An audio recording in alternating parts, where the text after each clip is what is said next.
sommes sur la troisième campagne de fouilles qui clôture ce programme de recherche. L'objectif principal sera de fouiller une troisième pièce en rapport avec la maison aux enduits peints. Donc cette pièce se développe dans ce secteur-là. Mais pour atteindre les niveaux de l'ensemble de cette cour, qui est a priori une cour, il faut d'abord qu'on fasse une extension. Donc on a fait cette extension au départ donc en faisant appel à une pelle mécanique puisqu'on avait des remblais très importants qui ne nécessitaient pas une fouille fine. Et donc on a fait d'abord ce décapage à la pelle mécanique et maintenant nous sommes arrivés sur des niveaux de remblais de l'Antiquité tardive. Et donc là pour le moment on est en train d'observer ces remblais et qui sont entamés par de nombreuses fosses. Donc par rapport à ces fosses on a essayé de déterminer leur forme, leur taille et essayer de les interpréter. Donc après il y a des questions qui se posent sur à quoi servaient ces fosses, est-ce qu'elles servaient à récupérer des matériaux ou est-ce qu'elles servaient à des éléments de creusement pour faire des plantations. Donc on va descendre tous ces niveaux-là de l'Antiquité tardive pour ensuite atteindre les niveaux de la fin du IIe siècle qu'on va fouiller, les niveaux ensuite du 1er siècle de notre ère qui colmatent la maison aux enduits peints. Une fois qu'on aura atteint ces niveaux de remblais précoces, on pourra fouiller l'ensemble du secteur à plat et aborder les remblais qui sont très, très riches en matériaux et notamment en enduits peints.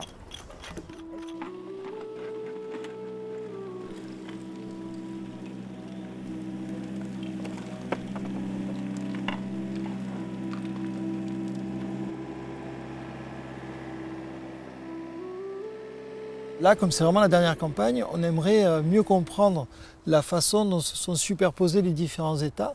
Et ici, on a une opportunité d'observer ce qu'on appelle une tranchée d'épièrement, donc un endroit où on avait un grand mur qui séparait deux îlots d'habitation. Et ce mur, il a été épierré, c'est-à-dire qu'au 4e, 5e siècle, des gens sont venus, ont récupéré les blocs de construction, ils nous ont laissé la trace, le négatif. Et l'idée, c'est de pouvoir vider cette tranchée et pouvoir observer et voir si cette maison se développait jusqu'ici. Et je dis ici parce qu'en ce moment, là, moi, je suis assis à l'endroit où se trouvait une rue, dont on a trouvé un petit bout il y a 3 ans en fouille. Et l'idée, c'est d'essayer d'étendre justement la fouille jusqu'à la rue, avec double objectif, donc voir dans cette coupe de mur les différents niveaux qui se succèdent en altimétrie, en hauteur. Et aussi voir l'extension de la maison jusqu'à la rue. Est-ce que la rue existait à l'époque? Ça nous permettra aussi de voir quelle était l'organisation du quartier. Et on va compléter tous ces éléments.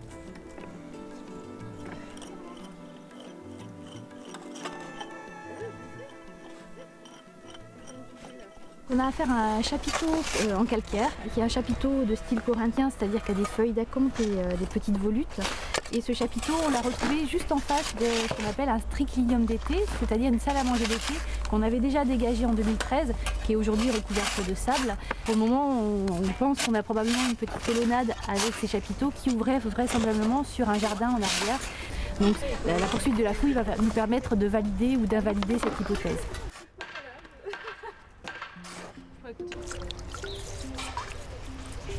Donne-moi quelques trous, s'il te plaît.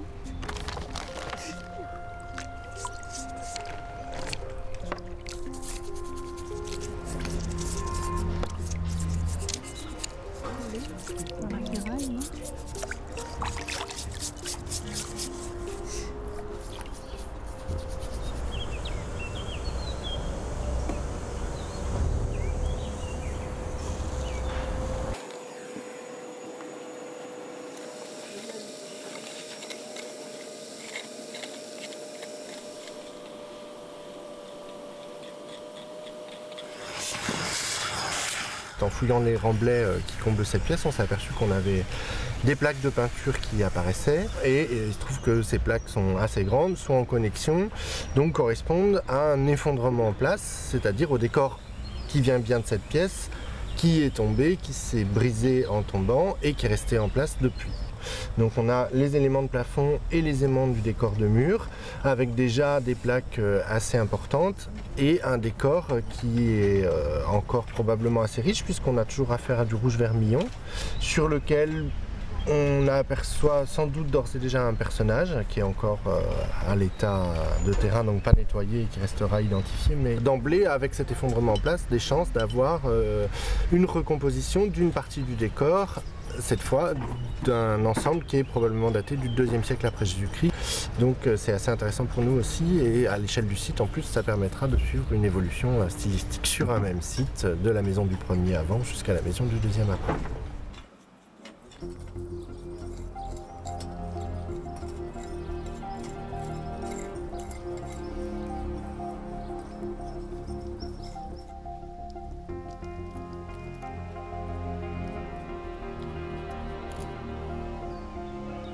Donc là, on est en train de mettre en œuvre un produit utilisé pour la dépose et pour la protection des peintures, qui permet de ne pas imprégner la peinture de résine. Mais à savoir que sur ce type de fragment très chaotique, ça risque d'être un petit peu compliqué. Et donc, si ça fonctionne, le produit en question qu'on a appliqué sur la peinture et sur la gaze de protection va ensuite se vaporiser tout seul et laisser la peinture libre de toute résine, et donc elle se présentera telle qu'elle était sur la fouille, ce qui permettra de faciliter par la suite l'étude ou le nettoyage de la peinture. Donc la difficulté aussi, c'est qu'on n'a pas beaucoup de marge parce qu'il y a une superposition des fragments effondrés. Donc on ne peut pas garder beaucoup d'épaisseur derrière l'enduit, de peur de traverser un enduit, un autre fragment qui serait potentiellement en dessous. Et là, je pense qu'elle est détachée. Voilà. Et bien du coup, ça a à peu près marché. Il y a un peu de perte, mais non, ça va. Du coup, c'est assez homogène et on pourrait maintenant nettoyer au maximum la terre au revers de la plaque pour faciliter le stockage futur et faciliter aussi les processus de restauration qu'il peut y avoir derrière et éviter un encombrement trop important des caisses. Voilà.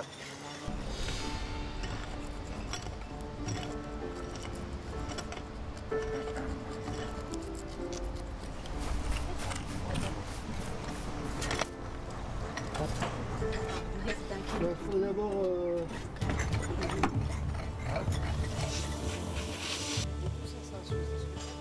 ta texture, ta couleur, etc. Et tu reviens vers ton produit. Tu as vu là, au début, quand on a regardé.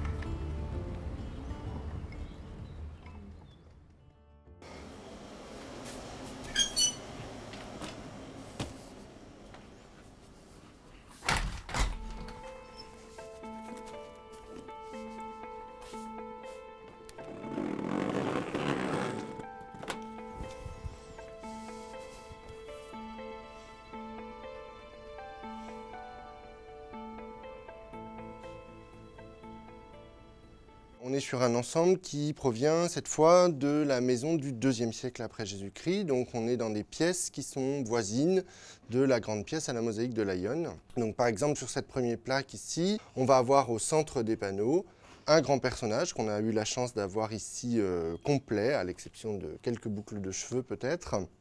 C'est un personnage qui est présenté en vignette, c'est-à-dire qui va orner le centre des panneaux.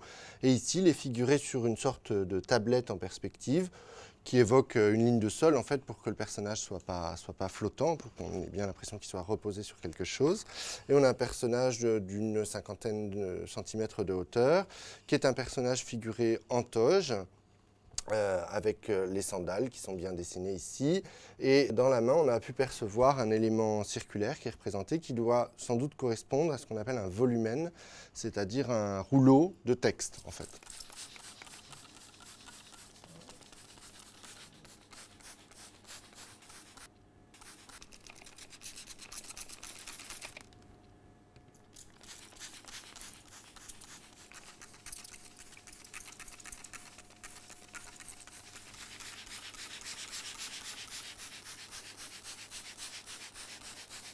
Après, je compléterai l'autre coupe qui est ici.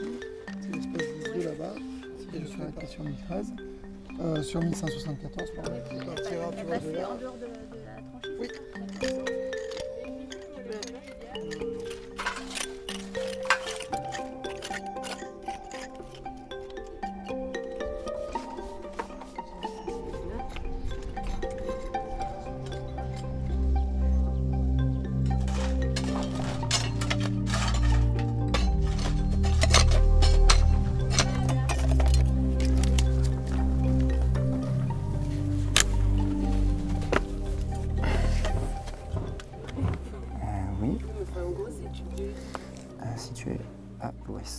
qui est intéressant, c'est qu'en regardant comment ces murs sont bâtis, quels sont les matériaux qui sont utilisés, comment les moellons sont agencés les uns les autres, comment est utilisé le mortier, on peut arriver à phaser ces maçonneries et du coup à savoir laquelle est la plus ancienne, la plus récente et surtout comment est-ce qu'elles ont été bâties.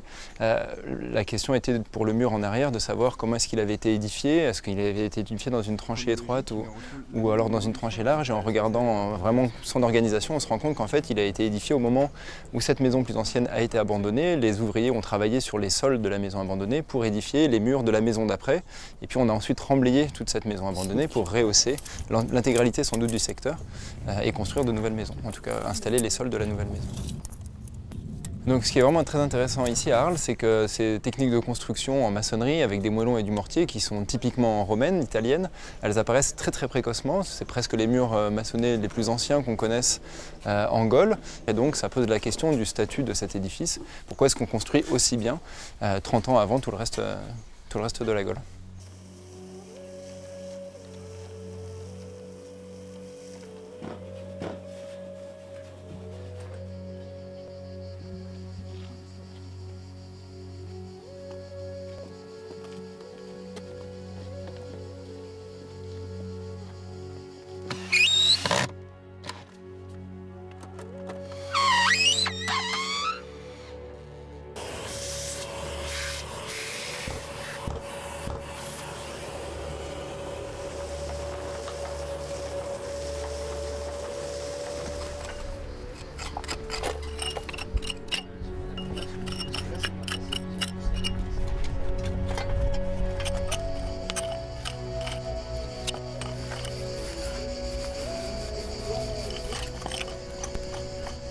Un 5-0.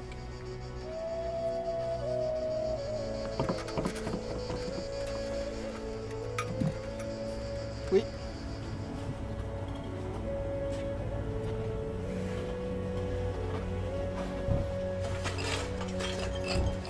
Voilà.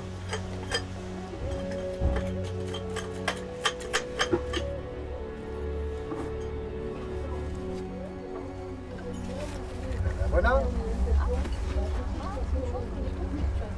Un personnage avec ça. Une petite épaule, quoi. Ouais, c'est le petit gabarit. Du coup, c'est bien, ça va compléter le décor de... Un petit peu la maison.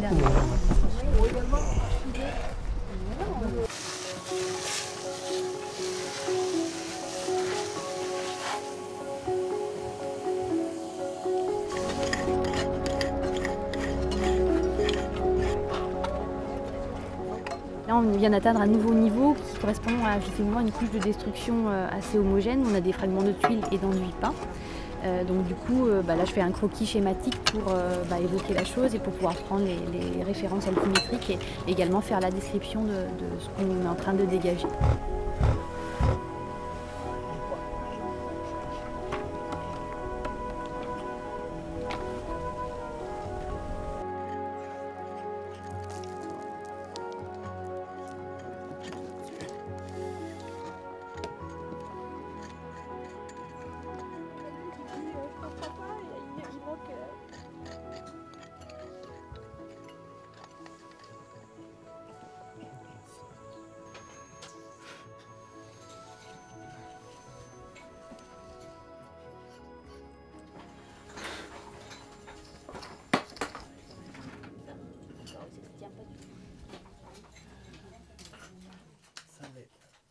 On a sorti une nouvelle plaque qui appartient bien aux ensembles du 1er siècle avant Jésus-Christ, qui se rattache au décor de deuxième style, mais une plaque qui va soulever un petit peu des nouvelles questions parce qu'on y trouve un élément de décor dont on a aperçu jusqu'à présent quelques éléments, mais pas aussi complets. Et en fait, on a ici donc à nouveau un décor à fond rouge-vermillon, mais on va en fait avoir des choses un petit peu différentes, puisqu'on trouve ici un élément de guirlande avec ses feuillages, qui est attaché par un ruban très élégant, ici violet, avec une petite broderie à poste jaune, qui s'enroule autour de la guirlande, puis dont un pan retombe ici. Et on aperçoit juste sur le fond rouge l'amorce ici d'une chevelure dans des tons a priori un petit peu monochromes et d'un visage marron. Et de fait, on doit avoir ici un élément de personnage, mais pas un élément de personnage comme l'année dernière, parce qu'on est semble-t-il sur une échelle plus grosse, et puis surtout on a la connexion avec cette guirlande qui paraîtrait un petit peu étrange, mais en fait un masque qui serait suspendu à la guirlande. Donc voilà, ça soulève un petit peu des questions, on va voir si on trouve d'autres éléments. Il sort quelques autres plaques aussi qui ne correspondent pas à des éléments qu'on a déjà aperçus dans les pièces fouillées précédemment, et donc qui sous-entendent quand même plutôt un nouveau décor.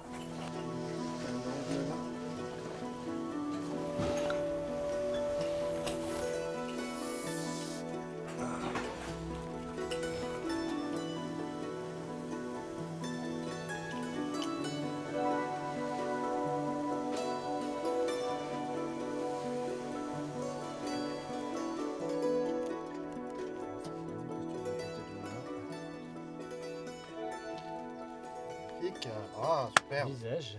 Magnifique. C'est la suite de l'autre fragment. Super beau. C'est un masque. C'est le masque.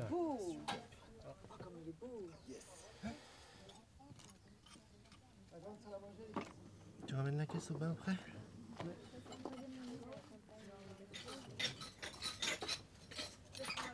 Bien bon Dieu. Hop. Non, j'espère que ça passe là. Tourne, comme ça. Ah non, ça se part. Ah, voilà.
Alors là, on a remonté une petite plaque qui est sortie en divers fragments à la fouille et qui révèle une frise en fait qui va présenter à la fois des éléments architecturaux et des éléments figurés.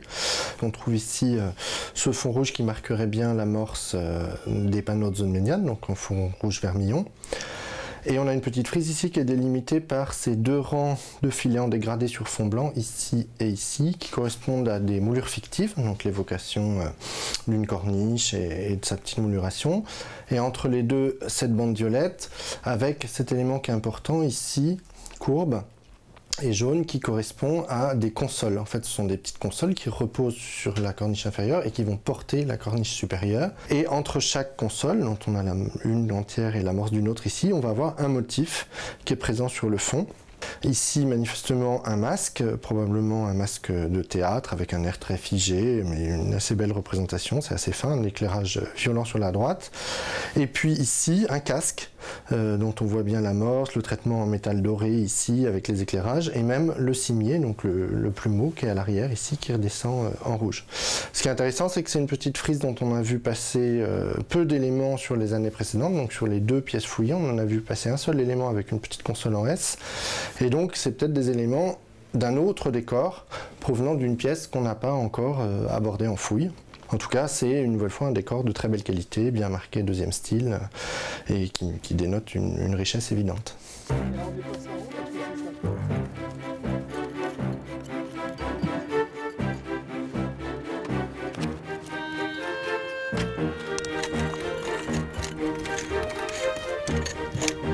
Dans cette tranchée, on est en train de dégager une structure qui est plus ancienne et qui est composée de blocs de grand appareil. Donc on a bien ici ce gros bloc sur lequel est installé celui-ci. Donc on a une structure qui part par ici et elle fonctionne avec un autre élément qui n'est pas très visible mais qui est là.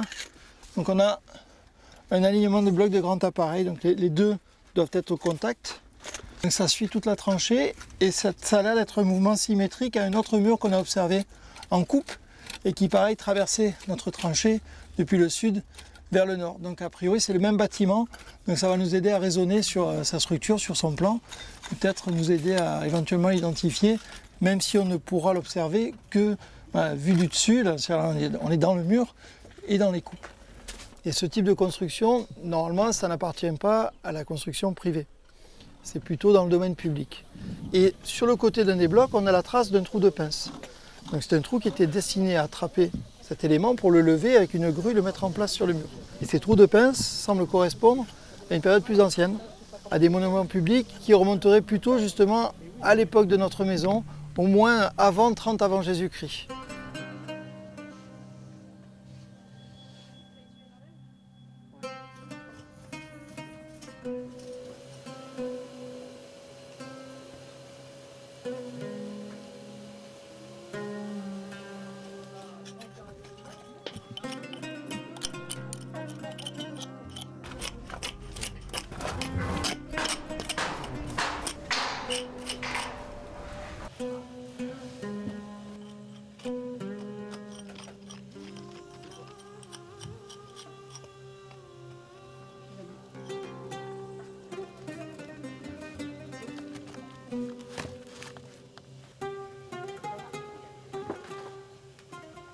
Donc on a fouillé cette cour, on n'a pas encore atteint le sol, donc on n'a pas réponse à toutes notre questions concernant cette cour, mais malgré tout on a des indices très intéressants, à savoir on a retrouvé un support de colonnade, un stylobatte, dont on a vu sur une assez grande longueur pour étayer l'hypothèse, et associé on a retrouvé dans les remblais des fragments de fût de colonne et même une base de colonne.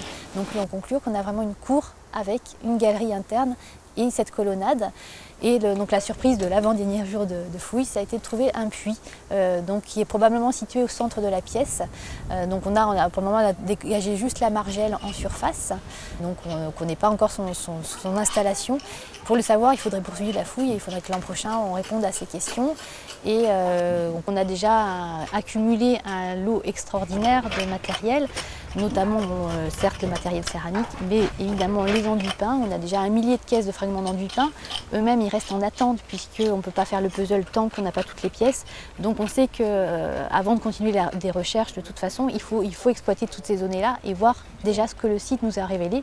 Puisqu'il nous révèle des choses au moment de la fouille, mais le moment de l'étude va nous révéler encore énormément d'autres surprises. Donc l'aventure ne s'arrête pas là, quand bien même les fouilles s'arrêteraient, on a encore plein de découvertes à faire à travers l'étude qui va être menée.